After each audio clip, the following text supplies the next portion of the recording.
join me welcoming to the stage Vice President J.D. Vance and his incredible wife, Usha Vance. Thank you all.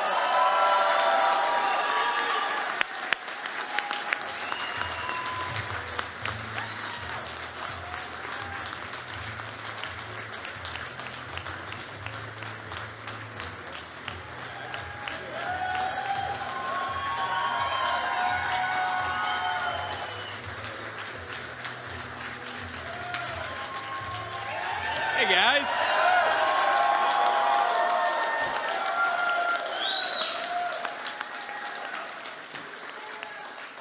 Well, thank you. It's great to be back in Michigan. You know, I've missed it a little bit. We haven't spent so much time in Michigan since the election, but it's good to be back in God's country. And I got to tell you, every opportunity I get to get the hell out of Washington, D.C., that is a good day. That is a good day. I want to thank Kelly Loeffler for that incredibly kind introduction. You know, Kelly is doing a great job at the Small Business Administration. You all would be shocked if you realized how much fraud we found even at the Small Business Administration. I'm talking about like dead people getting loans from the SBA. We don't want dead people getting loans from the SBA. We want American workers and American businesses getting loans from the Small Business Administration, and Kelly is doing a great job making sure that we do exactly that. I want to say thank you to Paul. It's great to be here at Vantage Plastics, a great American company with great American workers.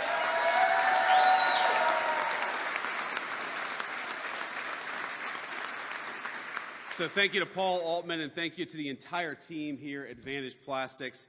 It's great to be here. It's great to be with American workers. And again, like I said, it's great to be out of the bubble in Washington, D.C. Now, as Kelly mentioned, I was listening to her backstage. You know, we came in, we've got this great event, this great facility, great business, and of course, great workers. And I'm sure all of us saw there were a few protesters outside. And I can't be the only person wondering, you know, it's a little after noon on a Friday, and don't you all have jobs? Who are the people?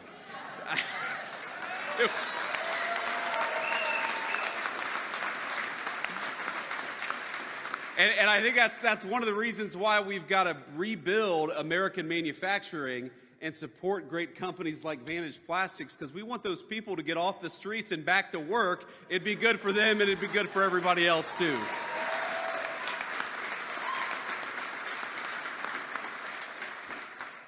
Now, y'all don't hold it against me. Of course, you know that I'm from that state, just one state south. But we know in the industrial Midwest that companies like Vantage give Great Lakes states the reputation that we know it is the powerhouse of American industry, and that makes it the powerhouse of world industry. I'm grateful for the good-paying jobs this company brings to the area and for the incredible job this business does generating economic opportunity in this region of our country. And I really do believe that America's success depends on the success of companies like Vantage Plastics. And I don't mean that in some abstract, poetic-sounding sense. I mean it literally. If we do not protect our nation's manufacturers, we lose a fundamental part of who we are as a people. Making things, building things, working with our hands is America's heritage, and that heritage is alive and well in this facility.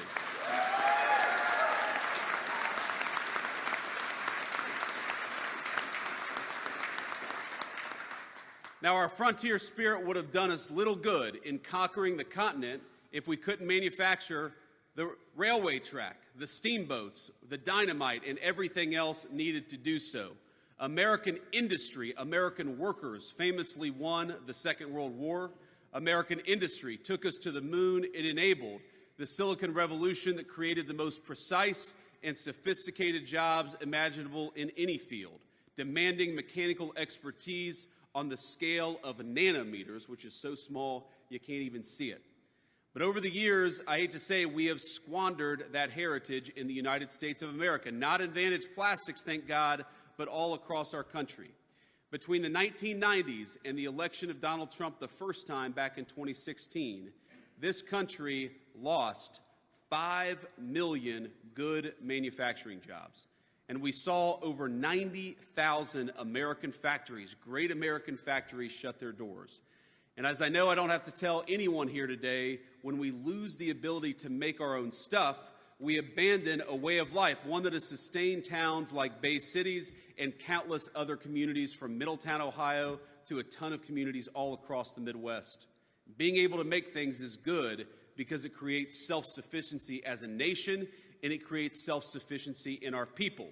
And more importantly, manufacturing jobs are good for our workers. Now, we know this. You all know this. They pay a premium of 10% compared to wages in other fields and other roles. They often come with the good benefits and the good job creation that drives the kind of economic opportunity that we want to see in our country. When we deindustrialize, when we lose those good jobs that allow us to support families, those are the kinds of things that we lose. And I think that we need a president, and thank God we have a president that thinks we're going to bring it back, and we are.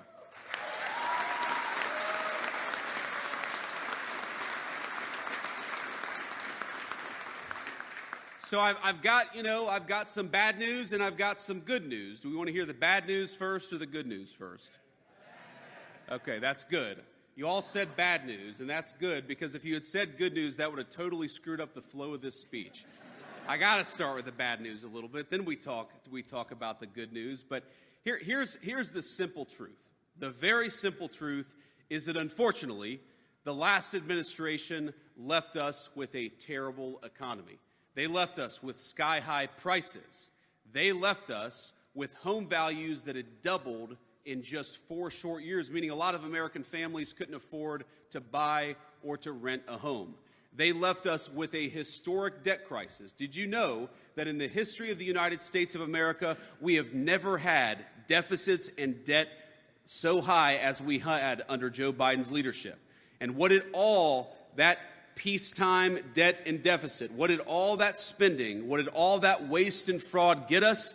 It got us an economy where Americans couldn't afford to buy a home, our families couldn't afford to buy groceries, and our people felt like the American dream was slipping away. Now, that is the bad news. But now we can talk a little bit about the good news, because I'm proud to say that thanks to all of you, on January 20th, 2025, we started a great American comeback.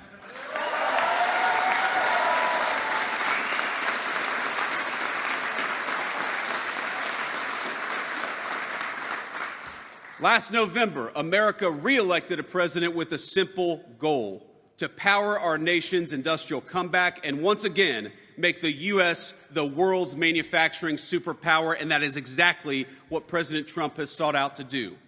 Now, I have to be honest with you, the road ahead of us is long, but we are already, in just 7 short weeks, starting to see early indications of the president's vision becoming our shared American reality.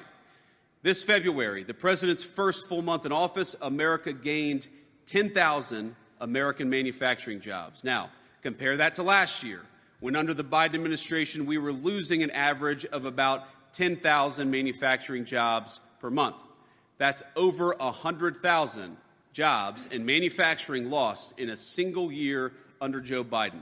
And we got to ask ourselves, what has driven the turnaround? Well, first of all, President Trump has been clear about his plan, about our administration's plan. Our goal is to make it easier and more affordable to make things again in the United States of America. If you invest in America, in American jobs, in American workers, and in American businesses, you're going to be rewarded. We're going to cut your taxes. We're going to slash regulations, and we're going to reduce the cost of energy to build things right here in this country that all of us love. But if you try to undercut us and build outside of our borders, the President Trump's administration has got nothing for you. If you want to be rewarded, build in America. If you want to be penalized, build outside of America. It's as simple as that.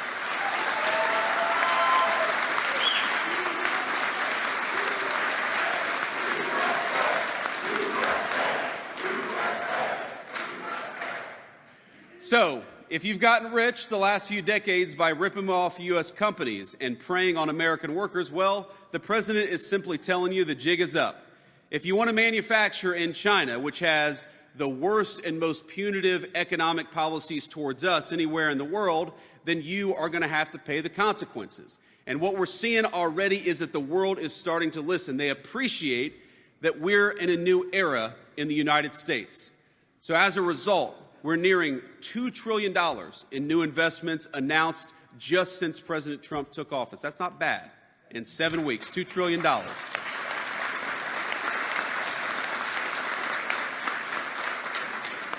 From auto companies and chip makers to paper and electrical product manufacturers, companies from all over the world have announced new plants and big expansions of existing plants in the United States of America. We've seen car factories say 2 months ago, that they were going to ship American jobs off to Mexico, and 7 weeks ago they started singing a different tune.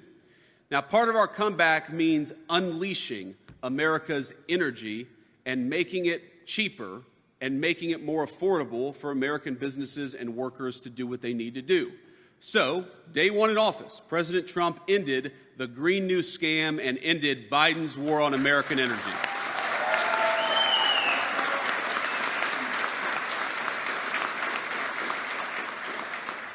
And of course, we're already seeing the results. Gasoline, its price for consumers, is finally starting to come down. Last month, it went up by last term, it went up about 35% under Joe Biden's leadership, and we've already seen it fall to significant lows again. That's just in 7 weeks. In his first month, President Trump declared a national energy emergency and established the National Energy Dominance Council.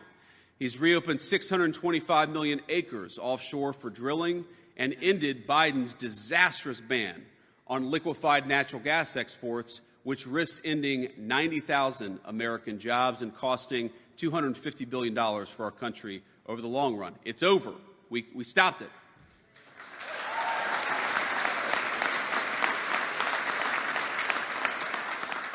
Now, in doing so, the president paved the way to approve 2 new massive projects in the United States. And I got to say, it's kind of funny to see some of our Democrat governors in various parts, I won't mention which states exactly, coming to the Oval Office and begging for economic development under Trump's leadership that they knew they would never get under Biden's leadership. And I got to tell you, I carry a word from the President of the United States that we don't care, Democrat, Republican, or Independent. We want to build.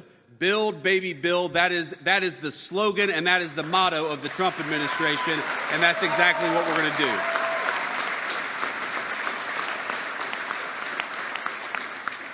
And most importantly, given where we stand here in Vantage, the Trump administration is working hard to slash regulations left and right. And I think, Paul, you'd admit the regulations, we got to get that stuff out of here. We got to make it easier to build stuff in our own country. We can't have people telling our great builders that if they want to start a factory, or if they want to expand a factory, they're not allowed to. And that is the biggest thing I think the Trump administration is working on when it comes to renewing American manufacturing. This Wednesday, as a matter of fact, the administration announced a historic regulatory rollback at the EPA, which will provide relief from all sorts of heavy-handed rules. These include the Greenhouse Gas Reporting Program, which cost U.S. factories and power plants hundreds of millions of dollars, and that money is now going to be reinvested in American workers. And we remember the Clean Power Plan 2.0, which has imperiled America's grid by creating impossible restrictions on coal and natural gas plants that account for 60% of our power. You can't tell people to build in America while at the same time destroying American energy. That's what Joe Biden did. What Donald Trump is doing is saying, build in America, and we're going to help you, we're going to make it more possible, and we're going to make it more affordable.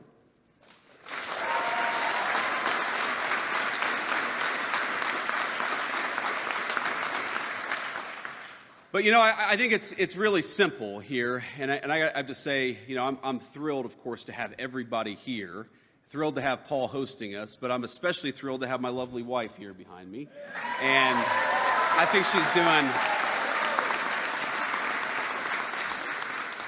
think she's doing a great job as Second Lady of the United States, and I'm so proud to have her by my side. And here's the thing, because the cameras are all on, anything that I say, no matter how crazy, Usha has to smile and laugh and celebrate it.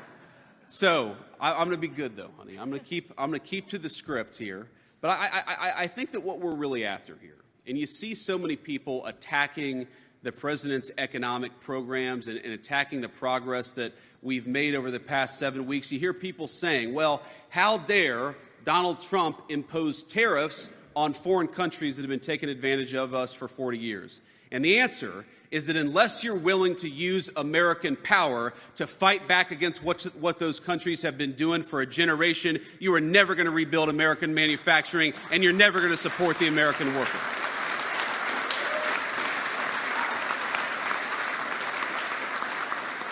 President Trump is done with leaders who talk. We are an administration that is going to do things for the American people and for American workers. Just think about this. When foreign countries make it impossible to ship American cars into their countries, why have we had leadership that refuses to fight back? When we have foreign countries that use slave labor that undercuts the wages of American workers, why have we had American leadership that has refused to fight back? When you let literal slaves make stuff cheaply and then bring it into our country, we all know, you all know, that destroys the wages of American workers. And so now we have an American media that says, how dare Donald Trump stand up for the American worker? I think I speak for the American worker when I say, thank God for President Trump for finally standing up for the American worker.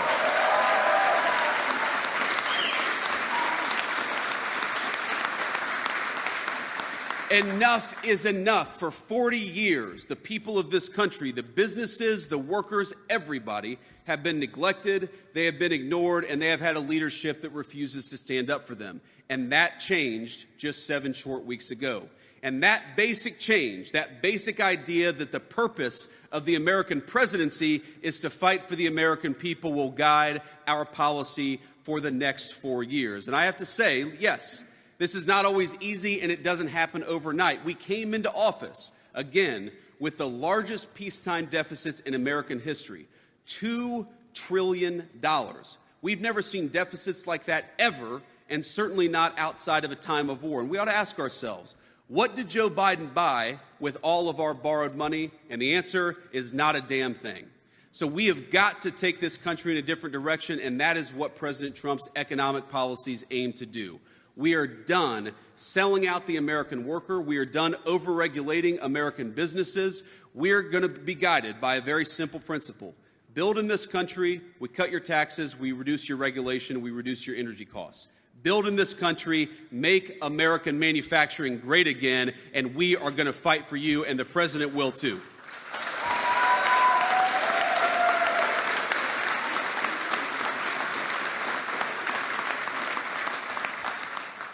So let me conclude again by saying thank you. Thanks to Paul for hosting. Thank you to your incredible facility and for what you do every single day. But as a kid who grew up in a working class family, let me just say this, that when I was growing up in Middletown, Ohio, everybody who worked hard seemed to be able to find a good job. And something changed. I don't know when I was a teenager or maybe a little bit later, but when that great steel mill that supported the town was the lifeblood of the town that I grew up in, when it went from 10,000 jobs to 2,000 jobs, the American working people started to get destroyed in the process.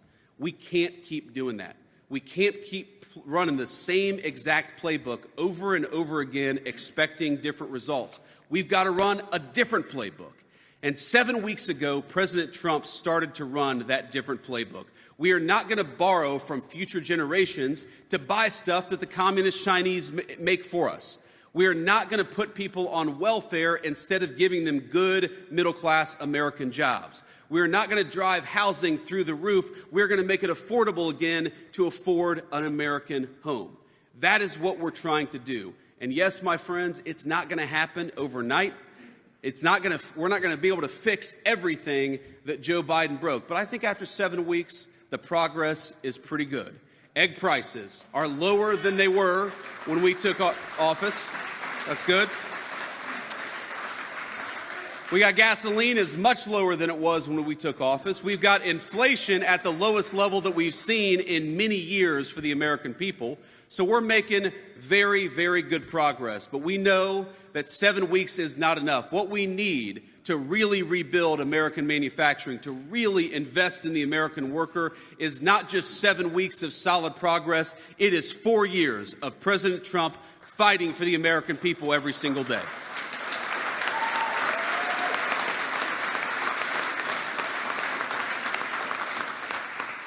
And so let me say, this is not going to be my last stop in Michigan by any means, but as I leave here to go back to Washington, I feel invigorated. I feel invigorated by what you're building at this facility.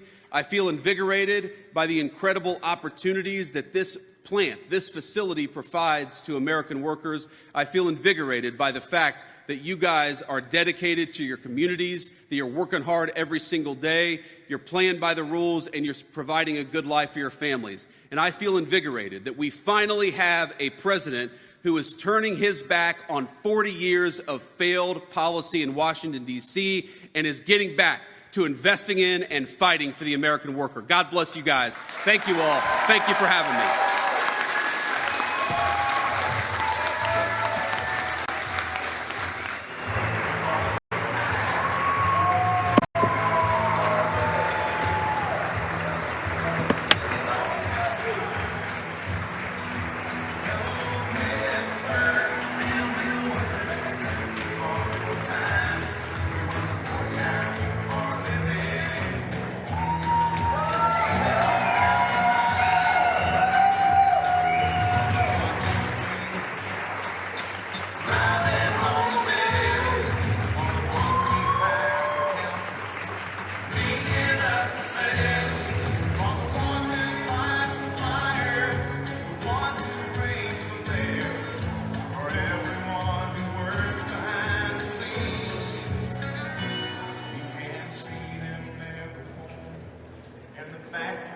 Okay, we got it going.